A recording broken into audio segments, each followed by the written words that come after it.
내가 화를 냈어요. 왜 자꾸 날 부르느냐. 그거 부담스럽거든요. 굉장히 큰 대회니까. 아니 내 손에서 아무것도 안 나온다는데 왜 자꾸 부르느냐. 좀 이 손에서 능력 나오는 신부님들 불러라. 그랬더니 그 교우들이 위원들이 하는 말이 신부님 걱정하지 말라고. 신부님은 손에서 안 나오는 대신 입에서 나오니까 걱정하지 말라고.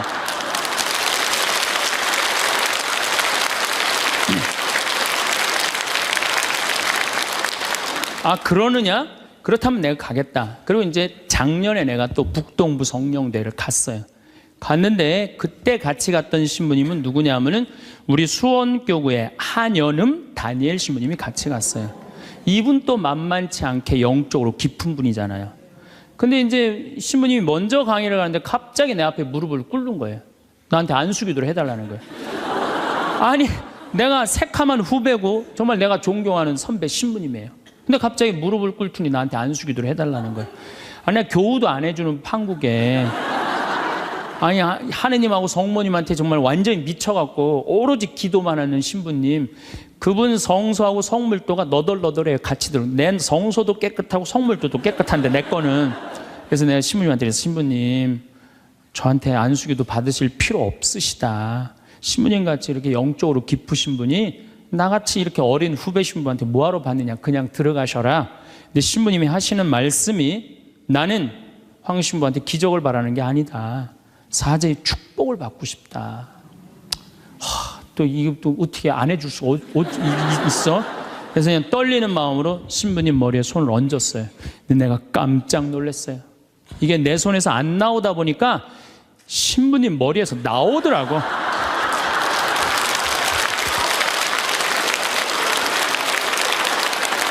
아니 정말로 성령의 기운이 느껴지는 거예요. 정말로.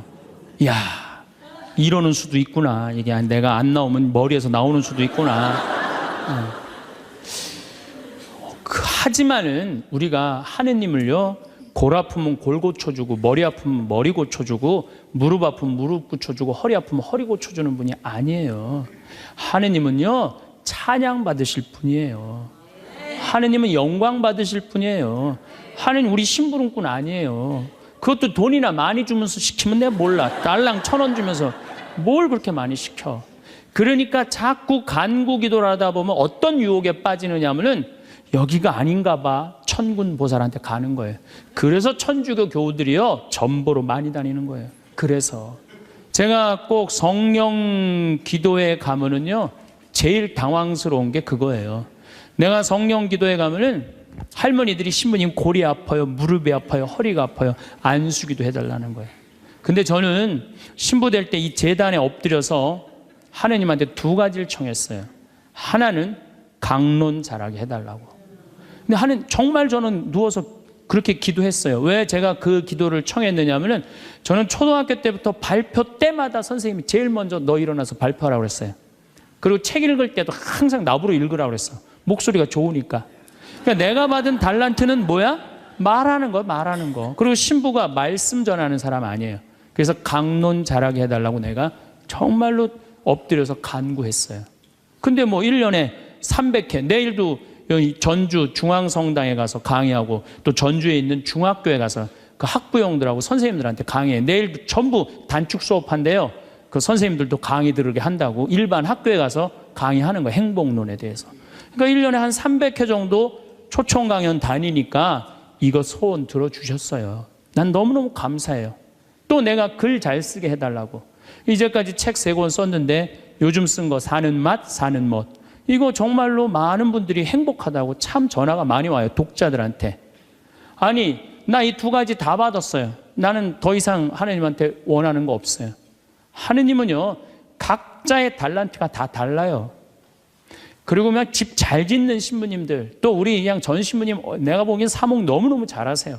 그러니까 그 감히 못하는 15년이 지나서 엄두도 못 냈던 저 땅을 사죠. 그러니까 아무나 사는 게 아니에요. 교우가 일치가 되기 때문에 그게 가능한 거죠. 그 다 달란트가 달라요. 근데 내가 받은 달란트는 강론 잘하고 글 잘 쓰는 거야. 나는 치유의 은사를 받지 않았어요. 근데 그냥 갈 때마다 그냥 내가 그냥 성령 기도에 갈 때마다 그냥 그것도 70, 80 그냥 아니 70, 80 썼으면요 골 아파요 당연히요. 아 무릎 아프고 허리 아파요 당연히. 아 그걸 그냥 와갖고 하느님 그냥 신부님이 그냥 허리 아프니까 그냥 안수 좀 해달라고 그러면 그 나요 80년 동안 쓴 거를. 그럼 난 또 착하니까 해주긴 해줘요. 할머니 머리에 손을 얹고 아니 뭐 치유의 은사는 없으니까 머리에 손을 얹고 뭐라고 기도하냐면은 하느님 이 할머니 골이 아프답니다. 그런데 눌러줘요. 그런데 저는 치유의 은사가 없는 게 확실해요. 우리 오홍진 신부님은 정말로 이 안수의 능력이 있으신 것 같아.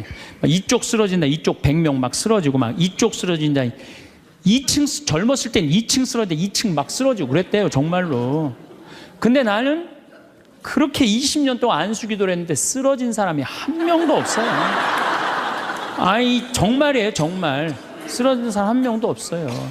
그리고 내가 안수 기도를 하면 누르면 내가 느껴요. 내 손에서 아무것도 안 나가는 게 느껴요. 누르고 있으면 뭐가 나와야지 눌러줄 거 아니에요. 뭐가 나와야지. 그래서 내가 3년 전부터 안수 기도를 안 하는 거예요. 왜 안 하느냐면은 아무것도 안 나오는데 누르고 있는 나도 한심하고 또 아무것도 안 나오는데 머리 디미는 교우들도 불쌍하고. 그러니까 서로 편안하자 이거예요. 내가 내일 모레 대전 대화동 성당에 강의를 가는데 신부님이 너무 고맙더라고. 아주 목소리가 나 아직 얼굴을 못 뵀는데 신부님이 그러더라고. 저녁에 강의 끝나고 이제 여기는 내가 미사를 하고 강의를 시작했지만 거기는 강의가 끝나고 미사를 봉헌한대요. 그리고 안수기도가 있대요. 근데 신부님이 너무 고맙게 날 아시는 것 같아. 안수는 당신이 하겠다고. 고맙다고 그랬어요. 악마의 유혹에 빠지지 않으려면은 우리는 항상 기쁘게 살아야 돼요. 근데 기쁜 사람은 어떤 사람이 기쁘냐면 긍정적인 사람이 기뻐요. 또 어떤 사람이 기쁘냐 하면은 정말 마음을 욕심이 없는 사람이 기뻐요. 욕심이 꽉 차 있는 사람, 자식 출세하기를 바라는 사람, 돈을 많이 벌기를 바라는 사람, 그냥 높은 자리에 올라가기를 원하는 사람, 이런 욕심이 있는 사람들은요 기쁘지 않아요. 마음을 완전히 비우고 오늘 하루를 즐겁게 사는 사람. 여러분들 영어로 내가 좀 유식한 말을 영어로 선물이 뭐냐면은 프레젠트예요. 근데 오늘이라는 뜻도 영어로 프레젠트예요. 오늘은 하느님이 주신 선물이에요. 오늘은 과거 지나간 과거 여러분들 묻지 마세요. 아무리 과거를 돌이키려고 해도 과거는 돌이킬 수가 없는 거예요. 과거에 연연하는 사람들 우울증에 걸려요. 그 다음에 미래에 대해서 미리 걱정하지 마세요. 여러분들이 아무리 걱정해봤자 여러분들이 걱정하는 게 95%는 일어나지 않을 거래요. 전혀 일어나지 않을 것에 쓸데없는 걱정을 하고 있는 거야. 제일 중요한 건 오늘을 즐겁게 사는 거야. 밥 세 끼 먹고 눈 콧구멍 2개 있는 게 얼마나 여러분들 감사한 줄 아세요?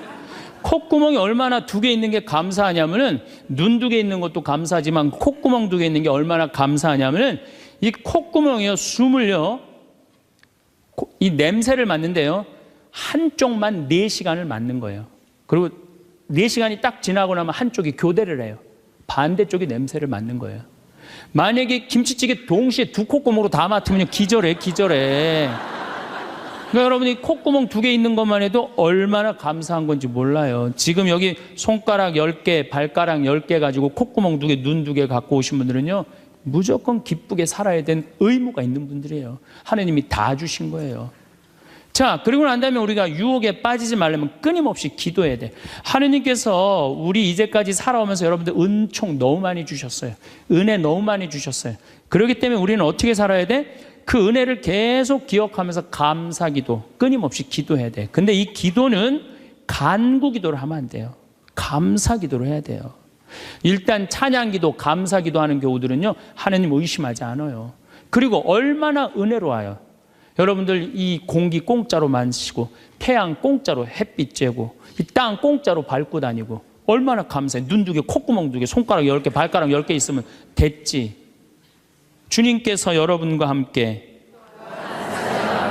마음을 드높이 우리 주 하나님께 감사합시다. 말로는 맨날 마땅하고 옳은 일이래. 말로는 감사 기도를 해야 된다는 거예요. 미사 내용 전체가 뭐냐면 감사 기도예요. 감사 기도. 그래서 여러분들 오늘 이후부터는 끊임없이 기도해야 되는데 어떤 기도를 해? 감사 기도를 해라는 감사 기도. 그리고 진정한 기도는 어떤 게 진정한 기도냐면은 저도 그런 기도를 많이 드려요. 하느님, 내가 당신의 나라를 위해서, 당신의 하늘나라를 위해서, 당신의 정의를 위해서 내가 무슨 일을 했으면 좋겠습니까? 나를 어떻게 당신이 쓰실 생각을 갖고 있습니까? 이렇게 물어볼 때 하느님의 뜻을 헤아릴 수가 있는 거예요. 그러니까 성당에는 하느님 뜻을 실천하려고 나오는 거지 하느님이 내 뜻을 실천하라고 성당에 나오는 게 절대 아니다. 근데 우리 많은 교우들은 그걸 착각하고 있는 거예요. 예수님도 마태오복음 그 산상설교의 5장, 6장, 7장에 뭐라고 그러셨어요? 주의 기도를 가르쳐 달라고 그러니까 뭐라고 그랬어요? 너희들 기도할 때 많은 말 하지 말아라. 하늘에 계신 우리 아버지 이름이 거룩히 빛나시며 아버지의 나라가 오시며 아버지의 뜻이 뭐라고 그래요? 하늘에서와 같이 땅에서도 이루어지소서. 그렇게 기도하라고 그랬잖아요. 근데 우리는 그냥 성당에 나와서 계속 내 뜻만 계속 어필하는 거예요. 더욱이 여러분들 예수님하고 친해요, 안 친해요? 친하지도 않으면서 그냥 계속 이것 해줘라. 여러분들, 이 생각 해봐요. 정말 친한 친구가 와서 부탁하면은 들어줘요, 안 들어줘요? 힘들어도 들어줘요. 내가 좀 고통스럽더라도 그걸 나눠줘요. 생전 본 적도 없는 친구가 와서 딱 오더니 1,000원 주더니 야, 내가 정말로 필요한 게 있는데 나 좀 도와줘라. 도와주고 싶어요, 안 도와주고 싶어요? 도와주고 싶지가 않다는 거예요. 그래서 여러분들 기도는 뭐냐면 일단은 예수님하고 친구 되기 위해 하는 거예요. 예수님하고 대화하는 거예요. 대화를 해서 예수님, 당신이라면은 이 땅을 사겠습니까? 안 사겠습니까? 당신이라면은 지금은 무슨 요즘 그 제2금융권 막 이자 막 100%, 200%, 막 1000% 하는 사람들 있잖아요. 내가 만약에 예수님이라면 과연 그런 걸 할까? 그 사람도 얼마나 고통스러운데. 내가 예수님이라면은 내 아이를 어떻게 키울까? 내가 예수님이라면은 내 남편한테 어떻게 할까? 내가 예수님이라면은 아내한테 어떻게 할까? 내 아내한테 어떻게 할까? 이걸 물어보려고 기도하는 거예요. 그래서 기도라는 것은 간구 기도가 기도가 아니야. 그래서 난 묵주기도, 구일기도 보면 딱 지향 하나 두고 그냥 기립다 기도하는데 난 정말로 마음이 아파요. 묵주기도는 저는 요즘 묵주기도 드릴 때 오늘도 내가 묵주기도 5단을 바치면서 연옥에 있는 영혼들 구원해달라고 기도했어요. 왜냐하면 성모님이요 그렇게 기도하라고 그랬거든요. 근데 우리 그냥 계속 연옥을 위한 기도, 그 다음에 터키에서 지금 고통받는 사람들, 이런 정말 죄인들, 이런 사람들은 생전 기도하지 않고 그냥 대학 입시, 그냥 수능 잘 보게 해주고, 그냥 당 팔리게 해주고, 애 생기고 해주고, 이런 기도는 자꾸 하느님하고 멀어질 수도 있다는 얘기예요. 그걸 다 들어주지 않으세요, 하느님이. 어떻게 다 들어줘요? 내가 할 일이 있는 거지. 또 기도는 예수님의 말씀을 음미할 때 기도가 즐거워요. 예수님 묵상할 게 너무 많지 않아요? 예수님에 대해서 나는 예수님 말씀 중에 내 눈 속에 있는 들보는 보지 못하면서 남의 눈에 있는 티끌을 빼주려고 그러느냐. 자기 눈에는 들보는 못 보고 남의 눈에 티끌. 이거 내가 살아오면서 나도 그렇겠지만은 정말로 많이 봐요, 우리가. 그래서 나의 잘못, 나의 험, 나의 약점, 이거를 항상 볼 수 있도록 노력해야 되는데 우린 그런 걸 안 해요. 예수님 말씀 틀린 말 하나도 없어요. 사람이 안식을 위해서 있는 것이 아니라 안식일이 사람을 위해서 있는 것이다. 이것도 얼마나 멋있어요. 예수님이 과연 어떤 의미에서 이런 말씀을 했는가. 참 묵상할 거리가 너무 많죠. 또 너희들 무엇을 먹을까, 무엇을 입을까, 무엇을 마실까 걱정하지 말아라. 하늘에 나는 새도 다 먹여줄 거다. 그리고 내일을 걱정하지 마라. 내일 걱정은 내일이 할 것이다. 그날 고생은 그날로 충분하다. 여러분들 오늘 하루 종일 일하고 여기 오신 분들 많으시죠? 얼마나 피곤해. 가서 씻고 누워서 그냥 쉬고 싶은데 여기까지 온 분 예수님, 내가 지금 예수님 이 자리에 있으면은 이 말 하고도 남았을 것 같아. 너희도 오늘 고생으로 충분한데 내일 걱정하지 말아라. 내가 다 알아서 해줄게. 예수님 분명히 그랬을 거예요. 이 말씀을 내 마음 안에 살아 움직일 때 여러분들은 진리가 너희를 자유롭게 하리라 처럼 정말로 자유롭게 살 수 있어. 근데 예수님 말씀이 하나도 없어. 그냥 성서 하나 붙잡고 하루 종일 묵상해 본 적도 없고 일주일 내내 묵상해 본 적도 없어. 그냥 성서를 읽은 적도 없어. 그러면은 여러분들은 기도가 어려운 거예요. 점점 기도하는 방법을 잃어버리는 거예요. 고생하며 무거운 짐을 진 너희는 모두 나에게 오라. 내가 너희에게 안식을 주겠다. 얼마나 내 멍에는 가볍다. 얼마나 좋아요. 예수님 말씀을 가만히 묵상해 보면은요, 다 위로의 말이야. 내가 너를 너무 사랑하니까 걱정하지 마라. 내가 있는데 뭐가 그렇게 걱정이 많으냐. 전부 그런 내용이에요. 함께 하겠다. 내가 너희와 함께 하겠다. 나는 너를 이제 종이라 부르지 않고 뭐라고 부르겠다? 벗이라고 부르겠다. 예수님 행하신 행적을 봐요.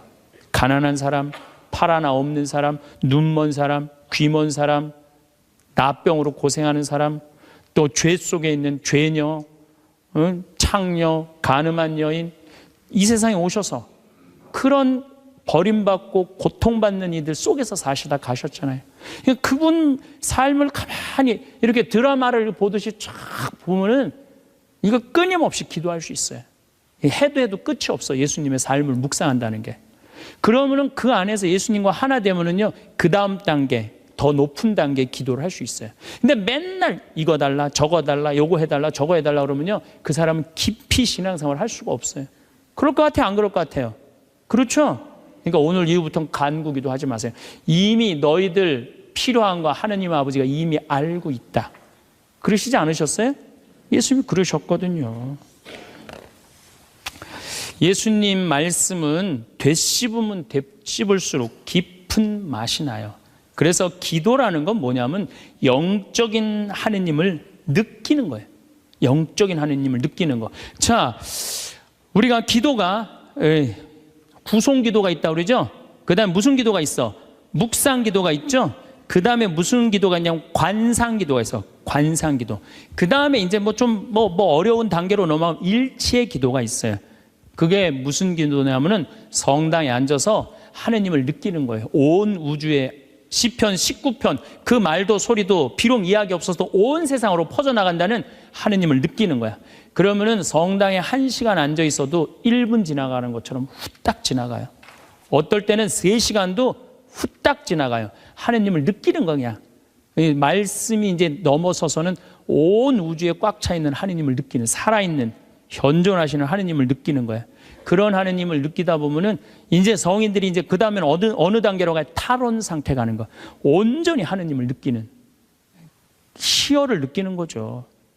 세상 아무것도 필요 없어. 돈도 명예도 권세도 아무것도 필요 없어. 내 하느님만 내 안에 살아있다면 모든 게 행복한 거야. 그래서 끊임없이 기도하면은 악마의 유혹에 넘어가지 않는다는 거예요. 그래서 여러분들은 이제 제가 제일 걱정인 게 50살 되신 분들 60년 남았어요. 아니 어제 발표 나왔잖아요. 2040년에 평균 연령이 몇 세라고? 90살이에요. 그럼 여러분들 지금 50살 되신 분들 2040년이면 몇 살이냐면은 80살이에요. 80살이면 그때 가면은 또 늘어날 것 같아요? 안 늘어날 것 같아요? 또 늘어나요. 그래서 110살이에요. 그러면은 남은 60년 동안 내가 영적인 인간으로 살 거냐, 육적인 인간으로 살 거냐, 늙어서 어떻게 할 거야? 힘도 없는데 기도라도 열심히 해야지. 그래서 제일 좋은 기도는 뭐냐면은 제가 여러분들한테 청하는 건 뭐냐면은 기도 공동체 단위라는 거예요. 제가 프랑스 떼제 공동체에 가서 일주일 동안 기도를 했는데요, 3,000명씩 와요. 일주일에. 월요일부터 주일날 점심 때까지 모여서 아침 기도, 낮 기도, 저녁 기도, 그 다음에 미사. 똑같아 일주일 내내. 그런데 성당에 다니든 안 다니든 3,000명, 많이 올 땐 여름엔 3만 명이 와요. 근데 우리나라는 아직 그런 데가 없어. 일주일 내내 모여서 기도하는 데가 없어. 그래서 내가 이제 평창을 이제 내년부터 이제 시작을 할 거예요. 그래서 토요일 날 저녁에는 또 우리 부관장 신부님이 너무 노래를 예쁘게 잘해. 그래서 이제 떼제 기도를 시작을 했어요.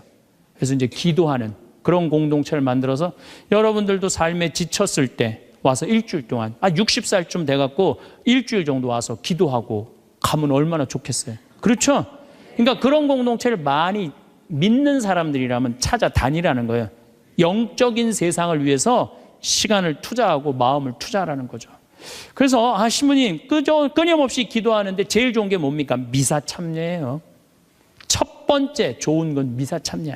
미사 참여 1년 내내 평일 미사 다니시는 분들은요, 말할 수 없는 마음 안에 기쁨이 있어요. 1년 내내 미사 안 빠지시는 분들, 제가 말씀드리는 거 무슨 말인지 아시죠? 그 시간이 얼마나 좋아. 조용하고 이 성당 안이 얼마나 세상하고 완전히 단절된 거 아니야. 그 시간만은. 그리고 예수님하고 하나 되는 시간이잖아요. 그래서 아무리 힘들어도 직장 끝나고 난 다음에 가방 들고 와서 미사 참여하고 가는 사람들, 이 사람들은 제일 행복한 사람들이에요. 그래서 미사야말로 가장 완벽한 기도다. 그래서 여러분들 주일 미사 말할 것도 없고 평일 미사 시간 내서 오시면요, 하느님께서 이끌어 주셔요. 그 다음에 두 번째, 끊임없이 기도하는 방법 중에 하나는 성서 읽는 거야. 제 경험에 의하면은 구약성서부터 신약성서 끝까지, 처음부터 끝까지 완전히 정독 5번만 하면은요, 이 세상 사는 길이 보여요. 하느님의 섭리가, 역사하심이 보여요. 그리고 어떻게 살아야 되는지 정말 마음에 진리가 흘러 넘쳐요. 그래서 성서를 읽어라. 성서를 정독을 해라. 맨날 그냥 불굴의 며느리, 뭐 이웃, 우리 집 여자들 이런 거 보지 마시고, 그 시간에 성서를 성서 안에는 보물이 꽉 차 있어요. 그래서 성서를 적어도 5번 정도 정독을 해라. 5번. 자, 그 다음에 5번 정독을 했으면 그 다음에 할 일이 있어요. 기도 중에 정말 좋은 기도는 성지순례. 성지순례. 제가 지금 성지순례를 2년에 한 번씩 매년 정기적으로 가요. 그런데 예루살렘에 가보니까요, 예수님의 발자국이 느껴져요. 예루살렘에 가보니까. 그리고 갈릴레아 가보니까 물고기가 밤에 얼마나 튀는지, 예수님이 밤새 제자들이 물고기 잡는 거 보면서 참 물고기 저쪽에서 튀는데 이쪽에서 막 한 것 같아 보니까, 그냥 예수님이 그 2000년 전에 행하셨던 말씀, 그게 다 살아 움직이는 거예요. 이집트에 가갖고 출애굽 경로를 밟아서 시나이산 꼭대기, 모세가 십계 받으러 갔는데 올라가 보고 예루살렘에 내가 들어갈 때 이스라엘 백성이 얼마나 기뻤을까 느껴져요. 사도 바오로가 예수님 다마스커스에서 회개하고 난 다음에 이 그리스, 터키 이거 전부 교회 세우러 7개, 필라델피아 교회, 이런 교회들 전부 다 세우러 가는데 지난 2월 달에 갔다 왔거든요. 그냥 예수님이 그냥 막연하게 멀리 느껴지는 게 아니라 예수님이 살아 움직이는 거예요. 그래서 여러분들 성지순례 참 중요한 거. 물론 우리나라 안에도 좋은 성지들이 너무 많아요. 우리 성인들이 얼마나 예수님을 사랑했는지. 그러니까 시간 되면은 돈 모아서 제일 남는 거, 가장 적은 돈으로 가장 최고의 효과를 낼 수 있는 건 성지순례. 그래서 예루살렘 한 번은 갔다 오라는 거예요. 예루살렘. 나는 아직까지 하느님 20년, 30년 믿으면서 예루살렘, 베틀레헴, 나자렛 한 번도 아직 갔다 온 적이 없다. 한번 손 들어보세요. 내가 절대 욕 안 할 테니까 한번 손 들어보세요. 손 들어. 한 번도 안 갔다 왔다. 손 들어보세요. 자, 이 사람들 이거 회개해야 되는 사람들이에요. 자, 여러분들 이 세상에 한 번 오셨어. 내가 하느님을 믿어. 하느님을 믿는데 예수님이 활동하고 가신데 한 번 좀 가보고 싶지 않아요? 그럼 지금부터 개 모으세요. 개 모으셔갖고, 나는 우리 여의도 순복음교회가 한 번 거기 성주순례를 갔는데 몇 명이 한 3,000명이 갔다. 3,000명. 3,000명이. 여러분들도 우리 능평성당 내가 있을 때 어른들 700명 갔잖아요. 한번 한 2년 개 모아갖고 우리 전 신부님이랑 한번 1,000명 한번 쫙 한번 가봐요. 그럼 아마 일생 일대 너무 은혜를 많이 받을 거예요. 그 은혜는 마치 이스라엘 백성이 에집트를 200만 명이 200명 그건 뻥이겠지만은 어쨌든 하여튼 가듯이 그런 뜨거움을 아마 느끼실 거예요. 저는 그래서 우리가 끊임없이 기도하는데 정말 좋은 거는 성지순례다. 돈 모아서 성지순례 가라. 다시 한번 말씀드리지만 재물은 쓴 것만 재물이에요. 쓴 것만 내 재물이에요. 제가 지난번에 산호세 강의를 갔는데 나를 비행장에 데려다 준 자매가 하나 있어요. 친구가 5억을 떼어먹고 갔대요. 재산이 싹 날라갔대요. 근데 유일하게 자기가 아깝지 않았던 거, 성지순례 간 것만 아깝지 않더래요. 그거 갔다 오기를 얼마나 잘했는지, 성지순례 때마다 갔다 온 게 그것만 자기 마음 안에 살아 움직이더래요. 여러분들도 나중에 이 돈 저 돈 떼어먹고 땅치고 통곡하지 말고 미리 지금 돈 모아서 성지순례 갔다 오십시오. 그리고 묵주기도 우리가 가장 쉽게 할 수 있는 기도예요. 누워서도 할 수 있고, 뭐 반신욕하면서도 할 수 있고, 걸어가면서도 할 수 있고. 묵주기도도 성모님 말씀대로 죄인들의 회개를 위해서, 연옥 영혼들의 고통 덜어주기 위해서, 그 기도가 저는 묵주기도 중에 가장 아름다운 기도라고 생각을 해요. 그래서 우리의 기도를 불쌍한 영혼들이 많이 기다리고 있으니까 그런 지향을 두고 그냥 수능 잘 보게 해주고 애 생기게 해주고 월세 나가게 해주고 땅 팔리게 해주고 그런 기도하지 마시고, 이렇게 끊임없이 기도하는 사람은요, 악마의 유혹에 빠질 시간이 있겠어요, 없겠어요? 당연히 없어요. 당연히. 자, 그 다음에 어떤 처지에서든 감사하여라. 감사하는 사람 또 유혹에 안 빠져요. 여러분들 북한에서 안 태어나고 남한에서 태어난 거 감사해요, 안 감사해요? 북한은요 정말로 굶어 죽어요. 굶어 죽어요. 평양 근교만 빼놓고 나머지는 다 굶어 죽는다고 보시면 돼요. 이제 겨울이 시작되면은요 이 사람들 뗄감이 없어요. 석유 석탄이 없기 때문에. 그래서 산에 나무 잘라다가 또 해요. 그리고 어떤 집은 작년에는요 그 뗄감조차도 없어서 밥도 못 해갖고 그대로 얼어 죽은 사람들도 많다는 거예요. 근데 우리는 얼마나 잘 먹고 잘 살아요. 감사해요, 안 감사해요? 감사해요. 여러분들 후쿠시마에서 안 태어나고 대한민국에서 태어난 거 감사해, 안 감사해? 이거 여러분들 깊이 묵상해야 돼요. 왜냐하면 일본은 1년에 지진이 5,000번 일어나요. 5,000번. 하루에 15번 일어나요. 더 놀라운 거는 이번 12월, 1월 달에 지진이 또 일어난다는 게 지금 감지가 된다는 거예요. 일어날지 안 일어날지 모르겠지만은 일본 사람들은요 너무 불안한 거예요. 근데 우리나라는 지진이 1년에 몇 번 일어나는 줄 아세요? 15번 정도 일어나요. 근데 이 중에 지진의 강도가 2.7에서 3.2예요. 보통 일어나는지 안 일어나는지도 모를 정도예요. 근데 일본은 막 일어나면 4.0만 넘어가면요 정말 천둥 소리 얼마나 불안한지 몰라요. 나는 그걸 경험을 했어요. 지진이라는 게 무시무시해요. 근데 우리는 아무런 그런 게 없이 살잖아요. 이번에 이 터키 지진 일어났죠? 지진 일어났는데 여진이라고 그래요. 한 번 꽝 하고 난 다음에 계속 흔들리는 게 1,500번 일어나는 거, 1,500번. 근데 우리는 얼마나 행복한 나라에서 살아. 그런데 왜 자살률이 세계 1위냔 말이야. 국민들이 욕심이 많아서 욕심이. 이유는 딱 한 가지예요. 욕심이 너무 많아요. 대한민국 사람들 이 정도면 잘 사는데 왜 이렇게 욕심이 많은지 모르겠어요. 여러분들 그 한국처럼 잘 먹고 잘 사는 나라가 없어요. 여러분들 이탈리아라는 나라 잘 살아 못 살아요? 잘 살죠? 그런데 이탈리아가 우리나라가 경제력은 세계 13위지만은 소비 지수는 7위예요. 7위. 정말 잘 먹고 잘 사는 나라가 우리예요.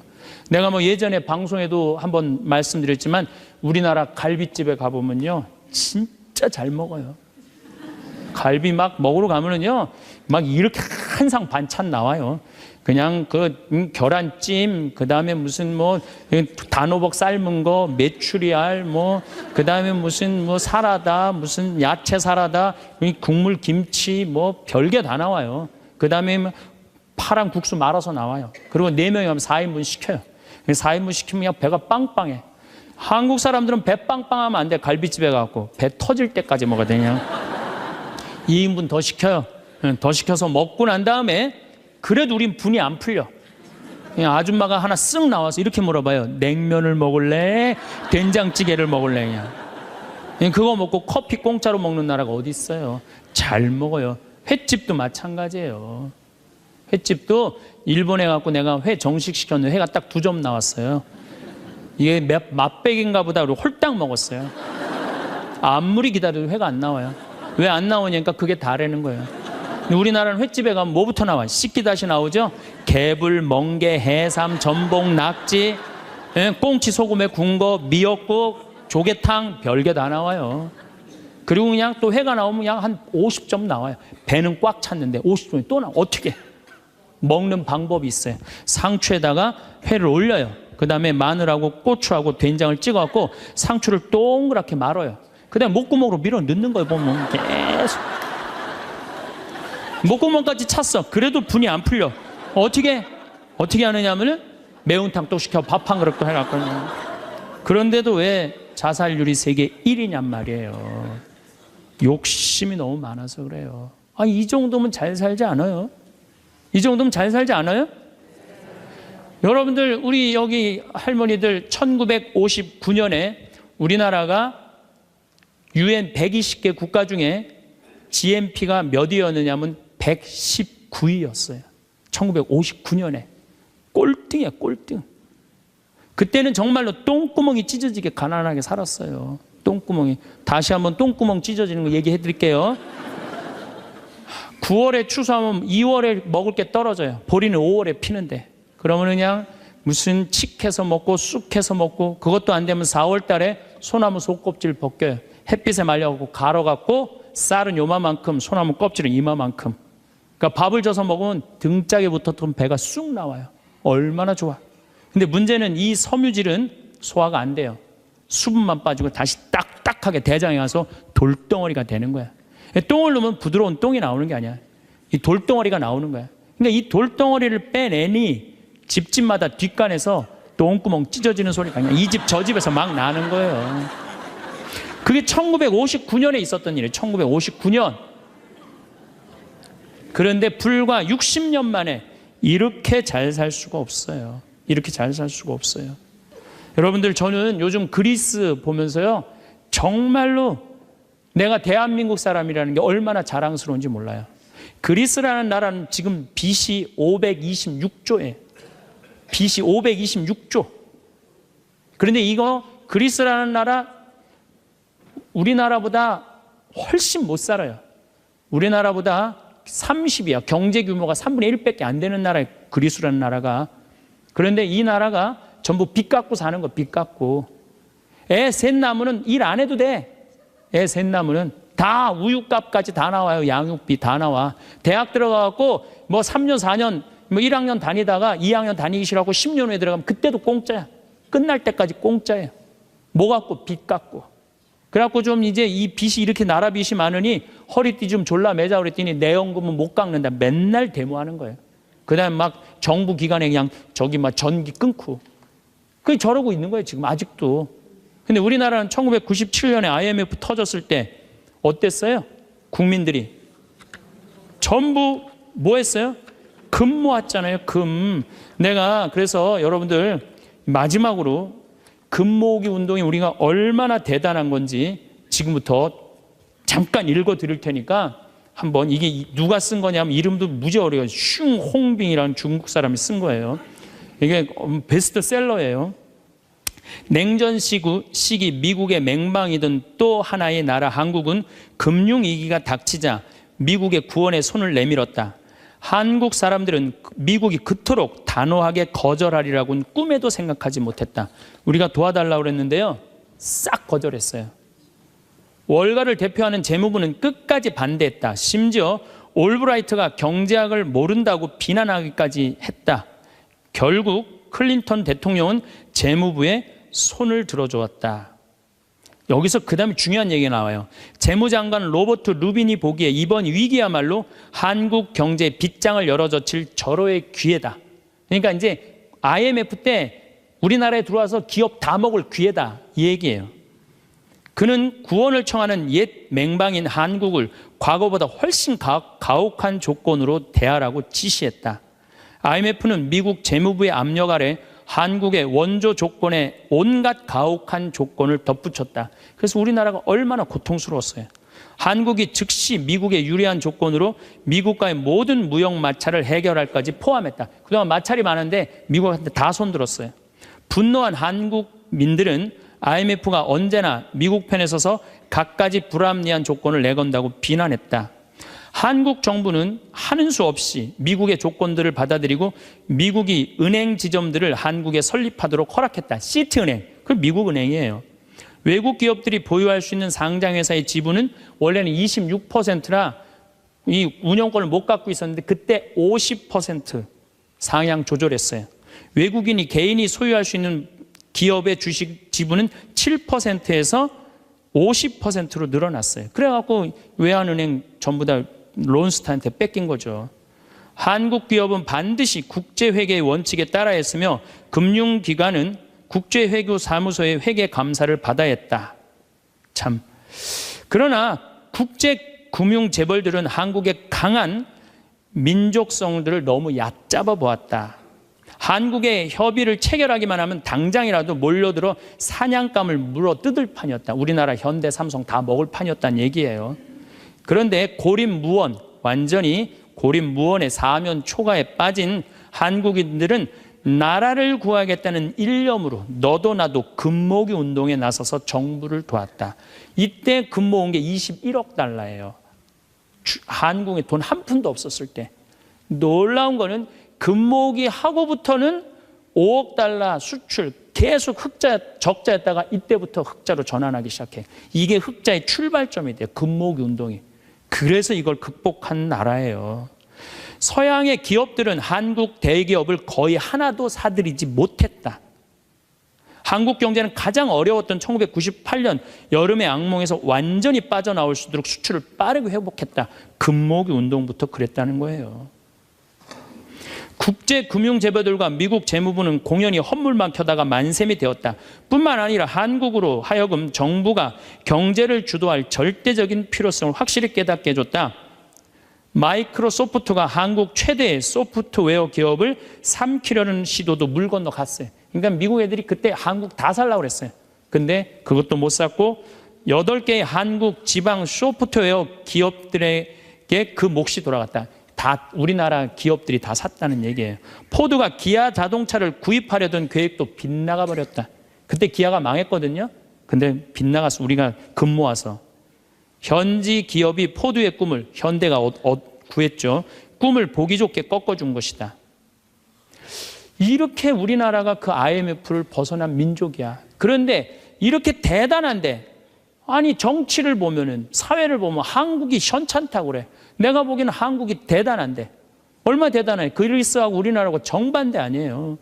그래서 이 IMF를 넘어서서 지금 이렇게 우리가 전 세계가 지금 금융위기를 겪고 있잖아요. 지금 그리스, 이탈리아, 스페인, 프랑스 다 무너지고 있잖아요. 근데 우리나라는 아직도 경쟁력이 있다는 거예요. 이렇게 대단한 사람들이 모여 살아갖고 우리나라 이름이 대한민국이에요.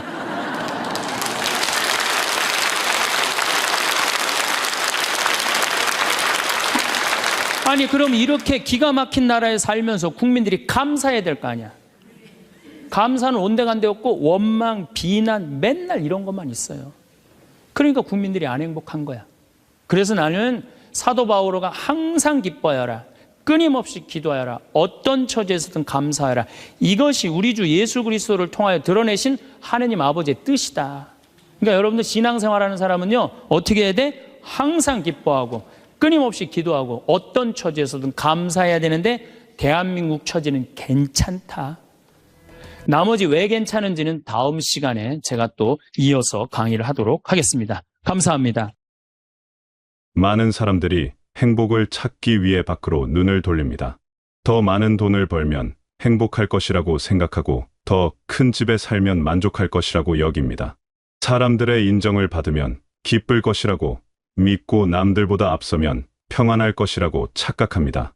하지만 이런 외부적인 조건들로 얻는 만족감은 참으로 짧습니다. 마치 사막의 신기루처럼 가까이 다가가면 사라져버리고 맙니다. 진정한 행복은 우리 마음 깊은 곳에서 샘솟듯 흘러나오는 것입니다. 그것은 무엇을 소유했느냐가 아니라 어떤 마음으로 살아가느냐에 달려 있습니다. 마음이 평온하면 작은 것에도 큰 기쁨을 느낄 수 있고 마음이 어지러우면 많은 것을 가져도 공허함을 느끼게 됩니다. 행복은 조건이 아니라 선택입니다. 어떤 상황에서도 긍정적인 마음으로 바라볼 수 있는 능력, 그것이야말로 진정한 행복의 열쇠입니다. 우리가 추구해야 할 것은 소유가 아니라 존재입니다. 얼마나 많이 가졌느냐가 아니라 얼마나 깊이 느끼고 있느냐가 중요합니다.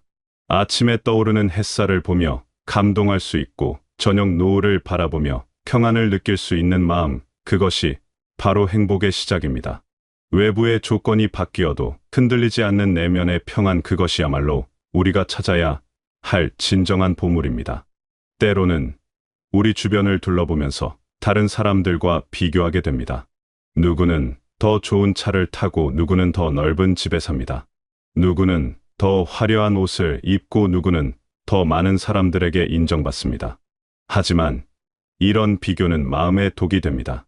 항상 나보다 더 많이 가진 사람이 있고 항상 나보다 더 높은 곳에 있는 사람이 있기 때문입니다. 비교의 늪에 빠지면 영원히 만족할 수 없게 됩니다. 반면 내면의 평안을 찾은 사람은 남과 비교하지 않습니다. 자신만의 속도로 걸어가고 자신만의 방식으로 기쁨을 찾습니다. 다른 사람의 성공을 시기하지 않고 오히려 축하해 줄 수 있는 마음의 여유가 생깁니다.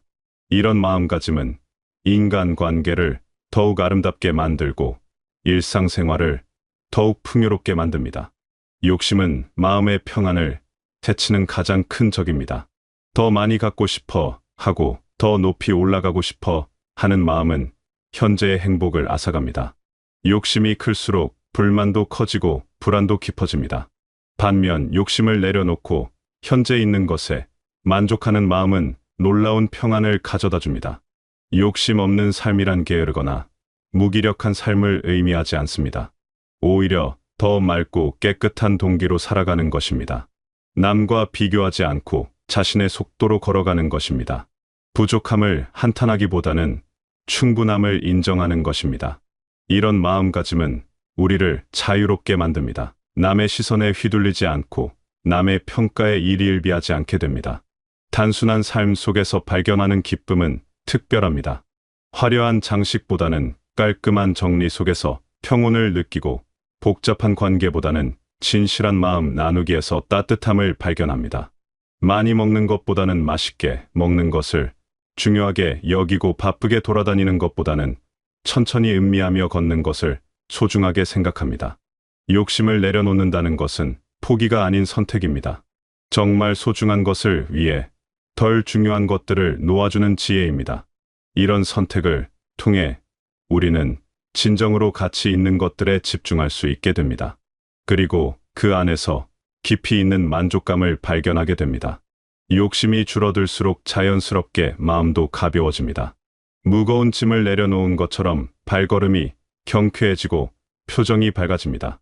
항상 부족함을 느끼며 살던 마음이 이제는 충분함을 느끼며 살게 됩니다. 이런 변화는 단순히 개인적인 것에 그치지 않습니다. 가족들과의 관계도 더욱 평화로워지고 이웃들과의 관계도 더욱 따뜻해집니다. 물질적인 풍요가 반드시 마음의 풍요를 가져다 주지는 않습니다. 때로는 오히려 더 많은 걱정거리를 만들어내기도 합니다. 많이 가질수록 잃을 것에 대한 두려움도 커지고 관리해야 할 것들도 많아집니다. 하지만 적당히 가지고 만족하며 사는 사람은 이런 부담에서 자유롭습니다. 진정으로 필요한 것만 갖고 살기 때문에 마음이 홀가분합니다. 감사는 마음을 변화시키는 놀라운 힘을 가지고 있습니다. 똑같은 상황이라도 감사하는 마음으로 바라보면 전혀 다르게 보입니다. 부족한 것에 초점을 맞추면 불평이 나오지만 있는 것에 초점을 맞추면 감사가 나옵니다. 이런 마음의 전환은 우리 삶의 질을 근본적으로 바꿔놓습니다. 일상 속에서 감사할 거리는 무궁무진합니다. 숨을 쉴 수 있음에 감사하고 걸을 수 있음에 감사합니다. 맛있는 음식을 먹을 수 있음에 감사하고 편안한 잠자리가 있음에 감사합니다. 사랑하는 사람들이 곁에 있음에 감사하고 건강하게 하루를 시작할 수 있음에 감사합니다. 이렇게 작은 것들에 감사하는 마음을 갖게 되면 하루하루가 선물처럼 느껴집니다. 감사는 과거를 치유하고 현재를 풍요롭게 하며 미래에 대한 희망을 줍니다. 힘들었던 일들도 감사의 시선으로 돌아보면 성장의 계기였음을 깨닫게 됩니다. 어려움 속에서도 도움을 준 사람들이 있었고 시련 속에서도 배운 것들이 있었습니다. 이런 깨달음은 상처를 치유하고 마음을 따뜻하게 만듭니다. 감사하는 마음은 다른 사람들과의 관계도 개선시킵니다. 감사하는 사람 주위에는 자연스럽게 좋은 기운이 흐릅니다. 불평과 원망 대신 감사와 격려가 있으면 모든 관계가 아름다워집니다. 가족들과의 관계도 이웃들과의 관계도 더욱 따뜻해집니다. 감사는 혼자만의 것이 아니라 함께 나누는 선물입니다. 매일 잠자리에 들기 전 그날 하루를 돌아보며 감사했던 일들을 하나씩 떠올려보는 습관을 만들어보면 좋습니다. 처음에는 특별한 일들만 생각나겠지만 점점 작은 일상의 소중함도 느끼게 됩니다. 따뜻한 물로 목욕할 수 있었던 것, 맛있는 식사를 할 수 있었던 것, 가족들과 평안하게 대화할 수 있었던 것, 이런 평범한 일들이 실은 얼마나 소중한 선물인지 깨닫게 됩니다. 감사하는 마음은 우리를 겸손하게 만들기도 합니다. 혼자 힘으로 이룬 것이 없고 많은 사람들의 도움과 하느님의 은혜로 살아가고 있음을 인정하게 됩니다. 이런 겸손함은 교만함을 물리치고 마음을 더욱 평온하게 만듭니다. 자연스럽게 다른 사람들에게도 더 친절하게 대하게 되고 어려움에 처한 사람들을 도울 마음도 생깁니다. 과거에 머물러 있으면 후회와 그리움이 마음을 괴롭히고 미래만 생각하면 걱정과 불안이 마음을 어둡게 만듭니다. 진정한 평안은 현재 이 순간에 온전히 머물러 있을 때 찾을 수 있습니다. 지금 여기에 집중하는 것이야말로 삶을 풍요롭게 만드는 비결입니다. 현재를 산다는 것은 지금 하고 있는 일에 온전히 몰입하는 것입니다. 밥을 먹을 때는 밥맛에 집중하고 걸을 때는 걷는 느낌에 집중합니다. 가족과 대화할 때는 그 순간에 온전히 함께하고 혼자 있을 때는 고요함을 깊이 느낍니다. 이런 집중은 일상을 특별하게 만듭니다. 과거의 실수나 후회가 마음을 무겁게 할 때가 있습니다. 하지만 과거는 이미 지나간 일이고 우리가 바꿀 수 없는 영역입니다. 과거에서 배울 것은 배우되 거기에 매여 있을 필요는 없습니다. 과거의 아픔도 현재의 지혜가 되고 과거의 실수도 현재의 성숙함이 됩니다. 중요한 것은 과거의 경험을 통해 더 나은 현재를 만드는 것입니다. 미래에 대한 걱정도 마찬가지입니다. 미래는 아직 오지 않았고 우리가 완전히 통제할 수 없는 영역입니다. 물론 미래를 위한 준비는 필요하지만 걱정으로 현재를 망칠 필요는 없습니다. 현재를 충실히 살면 자연스럽게 좋은 미래가 만들어집니다. 오늘을 잘 살면 내일도 잘 살 수 있게 됩니다. 현재 순간의 소중함을 깨닫게 되면 매 순간이 기적처럼 느껴집니다. 바람이 불어오는 것도, 새가 지저귀는 것도 모든 것이 새롭고 아름답게 보입니다. 이런 깨어있는 의식으로 살 때 삶은 단순한 시간의 흐름이 아니라 의미 있는 순간들의 연속이 됩니다. 현재에 집중하는 연습을 해보면 좋습니다. 하루 중 몇 분이라도 조용히 앉아서 호흡에만 집중해보는 시간을 갖거나 산책을 하면서 발바닥에 느껴지는 감각에 집중해보는 것입니다. 이런 작은 연습들이 쌓이면 점점 현재 순간에 머무르는 능력이 길러집니다. 마음이 과거나 미래로 떠날 때마다 다시 현재로 돌아오는 습관을 만들어가는 것입니다. 현재를 충실히 살아가는 사람은 시간의 주인이 됩니다. 과거에 얽매이거나 미래에 휩쓸리지 않고 자신의 리듬으로 살아갑니다. 급하게 서두르지도 않고 늘어지게 지내지도 않습니다. 각 순간을 소중히 여기며 의미 있게 채워나갑니다. 이런 삶은 자연스럽게 평온함과 만족감을 가져다 줍니다. 이 인생을 살다 보면 다양한 유혹과 어려움을 만나게 됩니다. 때로는 마음이 흔들리고 때로는 길을 잃은 것 같기도 합니다. 이럴 때 우리를 지켜주는 것은 바로 내면의 기쁨입니다. 마음속에 기쁨이 있으면 어떤 유혹도 이겨낼 수 있고 어떤 어려움도 극복할 수 있습니다. 기쁨은 단순한 즐거움과는 다릅니다. 즐거움은 외부 조건에 따라왔다가 사라지지만 기쁨은 마음 깊은 곳에서 샘솟는 평안입니다. 이런 기쁨은 어떤 상황에서도 우리를 든든히 지켜줍니다. 슬플 때도 기쁨이 있으면 절망하지 않고 어려울 때도 기쁨이 있으면 포기하지 않습니다. 하느님과의 관계는 이런 기쁨의 가장 깊은 원천입니다. 매일 조용한 시간을 갖고 기도하며 하느님의 말씀을 묵상하는 것은 마음에 평안을 가져다 줍니다. 성경 말씀은 우리의 마음을 위로하고 격려합니다. 하느님의 사랑을 느낄 때 우리는 진정한 안정감을 경험합니다. 세상이 흔들려도 하느님 안에서는 평안합니다. 감사 기도는 특별한 힘이 있습니다. 하루를 마무리하며 그날 주어진 은혜들을 하나하나 기억하고 감사드리는 시간은 마음을 따뜻하게 만듭니다. 작은 것부터 큰 것까지 모든 것이 하느님의 선물임을 깨달을 때 감사의 마음이 저절로 솟아납니다. 이런 감사는 다음 날을 더욱 기대하게 만들고 삶에 대한 긍정적인 시각을 키워줍니다. 미사에 참여하고 성체를 받아 모시는 것도 큰 위로가 됩니다. 공동체와 함께 기도하고 찬송하는 가운데서 혼자가 아님을 느끼게 됩니다. 하느님의 현존을 체험하며 마음의 평안을 얻습니다. 성체를 통해 예수님과 하나됨을 느낄 때 세상 어떤 것도 우리를 하느님의 사랑에서 떼어놓을 수 없음을 확신하게 됩니다. 이런 영적인 기쁨은 일상생활에도 큰 영향을 미칩니다. 하느님의 사랑을 받는 존재라는 확신은 우리에게 참된 자존감을 줍니다. 남과 비교할 필요도 없고 남의 인정을 구할 필요도 없습니다. 하느님이 우리를 사랑하신다는 그 사실만으로도 충분히 소중한 존재입니다. 이런 확신이 있을 때 우리는 다른 사람들도 하느님의 사랑받는 자녀로 바라볼 수 있게 됩니다. 기쁨이 있는 사람은 다른 사람들에게도 기쁨을 전해줍니다. 밝은 미소 따뜻한 말 한마디가 다른 사람의 하루를 변화시킬 수 있습니다. 우리가 받은 사랑을 나누고 우리가 경험한 기쁨을 전할 때 세상은 조금씩 더 아름다워집니다. 이것이 바로 그리스도인으로서 살아가는 방식입니다.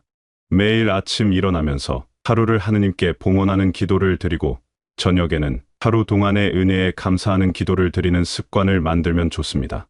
이런 작은 실천들이 쌓여서 우리 삶 전체를 하느님 중심으로 바꿔놓습니다. 어려운 일이 생겨도 혼자가 아니라 하느님과 함께라는 믿음이 있으면 두려워하지 않게 됩니다. 성모님께 대한 신심도 큰 도움이 됩니다. 성모님은 우리의 어머니로서 항상 우리를 돌봐주시고 예수님께 이끌어 주십니다.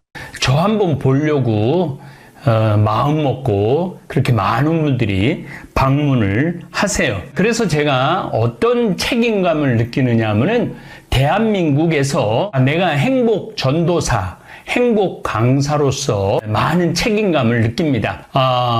이 3일 동안 전라도 전주하고 여수를 다녀왔습니다. 음식점을 한 4-5군데 갔는데 딱 한 집만 빼고 모든 분들이 저를 알아보더라고요. 신부님 강의 듣고 너무 행복하다고. 당신은 천주교 신자 아니라고.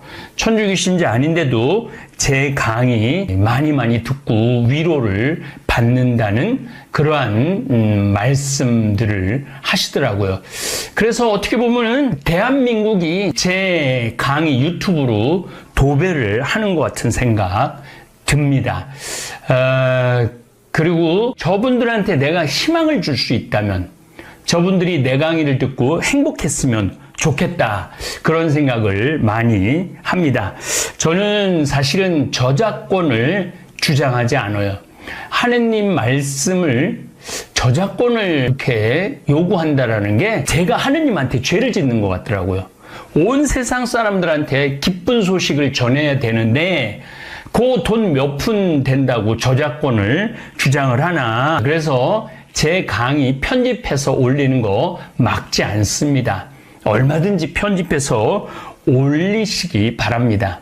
그런데 간혹 관심을 끌으려고 이렇게 교묘하게 이렇게 하는 분들이 가끔 있어요. 얼마 전에 내가 교구청 갔는데 교구청에 아주 중요한 자리에 있는 후배 신부님이 저를 개인적으로 부르더라고요.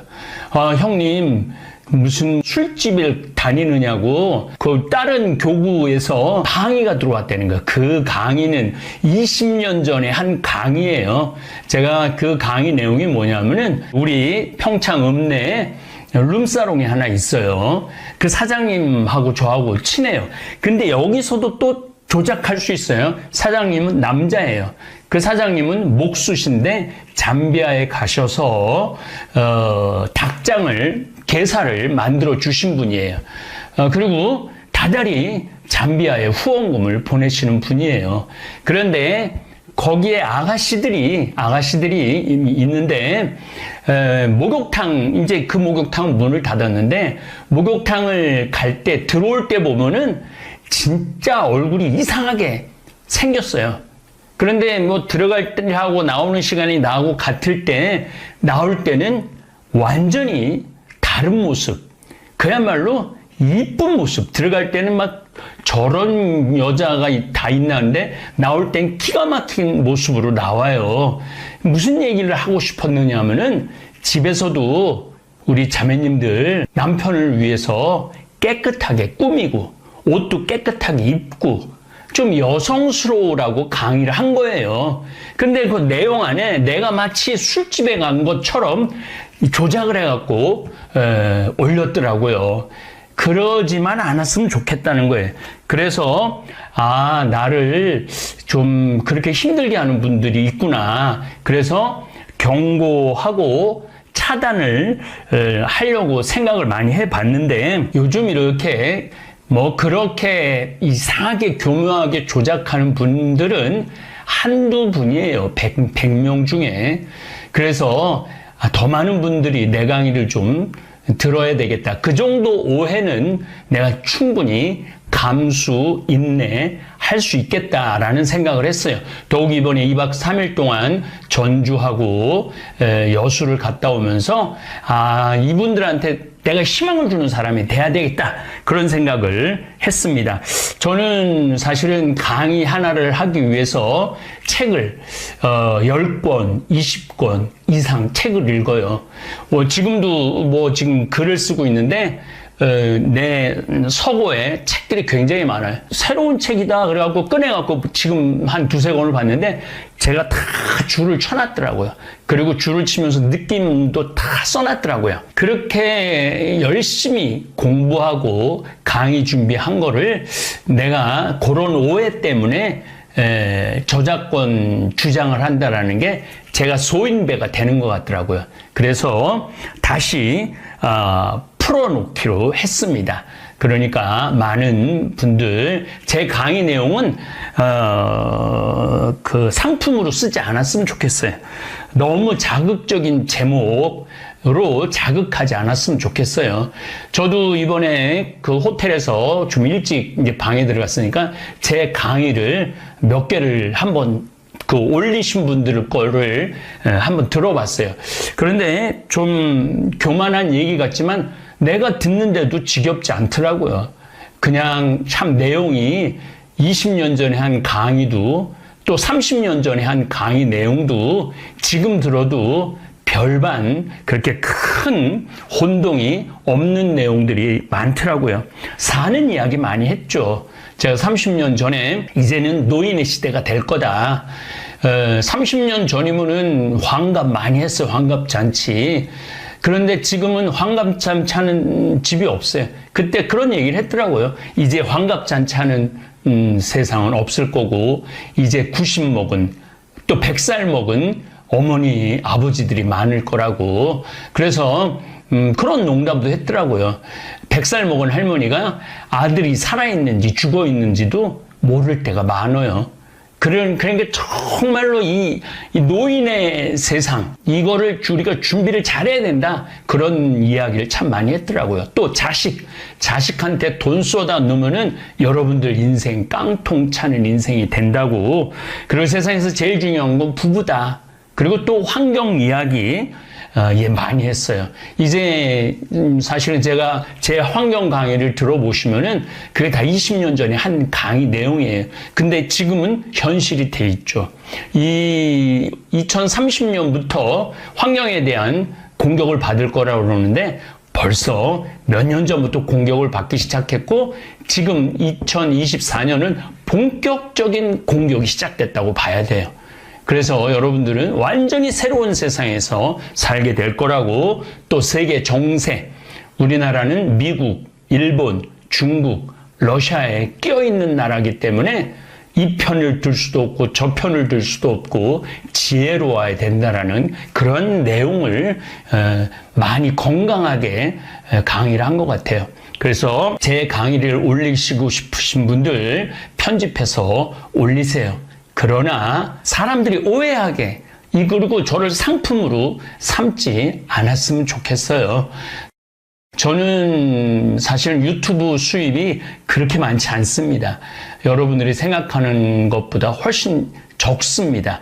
왜냐하면 저는 광고를 안 넣어요. 가능한 한 광고를 안 넣고 내 강의만 온전하게. 요즘 뭐 새로운 콘텐츠가 많아갖고 내용들이 많아갖고 광고 삽입을 많이 하는데 얼마 전에도 한번 또 유튜브에서 업그레이드 해갖고 아무 때나 광고가 막 들어오게 해놨는데 저희들은 그런 거 안 합니다. 제가 이렇게 강의 열심히 하는 거는 대한민국이 행복했으면 좋겠어요. 그래서 제가 공식적으로 제가 내일 미국으로 또 출장을 떠나는데 공식적으로 말합니다. 이제 저작권 침해 차단 경고 이런 거 안 하겠습니다. 대신 제 이야기 정말로 유익하고 재밌는 내용들이 많이 들어있어요. 그래서 그런 유익하고 재미난 거를 더 많은 대한민국 국민들이 듣고 행복했으면 좋겠어요.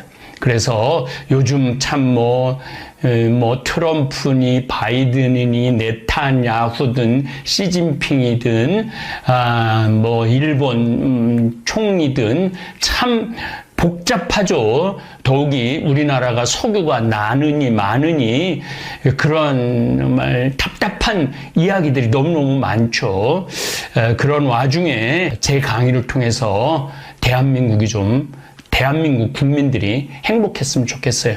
제가 이렇게 이번에는 전라도를 중심으로 여행을 다녀왔는데 참 아름다운 나라예요.